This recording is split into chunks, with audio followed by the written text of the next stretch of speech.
Look at all these police officers. When she died, she actually had an old folks home, a black old folks home in Fifth Ward.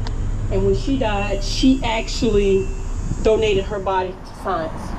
Can y'all believe that? She donated her body to science, so she's way ahead of her time. So we're gonna go on this side. This is our final corner.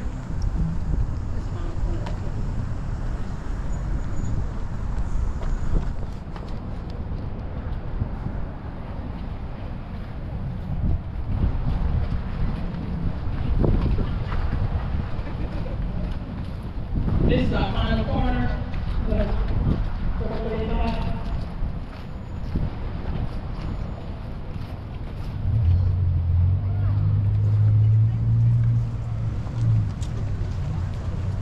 Hey, y'all still doing good? You're not sweating. Y'all feeling good? Get that blood moving. Y'all been sitting down too much. Get that blood moving, guys. That's what I'm here for, to get your blood moving today. Okay, so this is the Reverend Jack Yates. I'm gonna wait till the rest of them get around. This is the Reverend Jack Yates. He actually came from Matagorda County, which is pleasure area that's in Matagorda County. So the unique thing about him is that he's from Virginia. He was a freedman in Virginia. However, he had a wife, her name was Harriet, and they had some kids. Harriet was still a slave.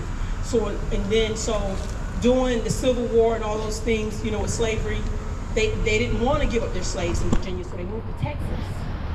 He was taking his wife, Harriet, and their kids to Texas to continue slavery. Jack Yates didn't want to break up his family. So guess what this man had to do? He had to re-enter slavery. He re-entered slavery to come to Texas with his family. And then not only did he re-enter slavery, they made him pay his way to get here. Okay? He could read and write.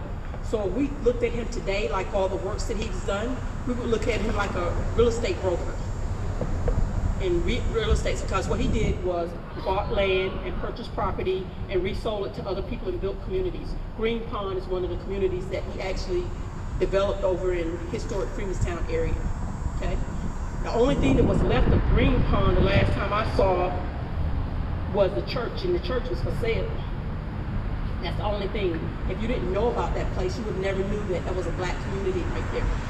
We call like Emancipation District. This is a black settlement. Settlements mean that you were independent, you had everything within your community in order to provide for your community. It's like your little safe haven, okay? People say, well, we talk about all these people, they was great people. What happened? Because the design was, once they built up the land and the land became reusable, and that's what happened. They started dumping crime, drugs into these communities and dismantling these communities.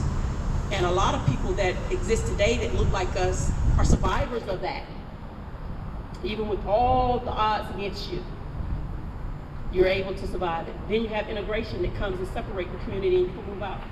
Who's left in the community? Your children, your elderly, and the poor. And you just go dump drugs and whatever you have in there, and there you go. So just don't look at the community as being a poor community or that it's a community of criminals. Just look at it's a community of survival, because that's what they've done. They've survived, and it's changing. But the footprint that those people have walked will forever be. Okay. But you'll hear about Jack Yates. He's an iconic figure here in Houston. You'll hear a lot about him. But just understand, here's the one thing that I love about him the most. He bought his first property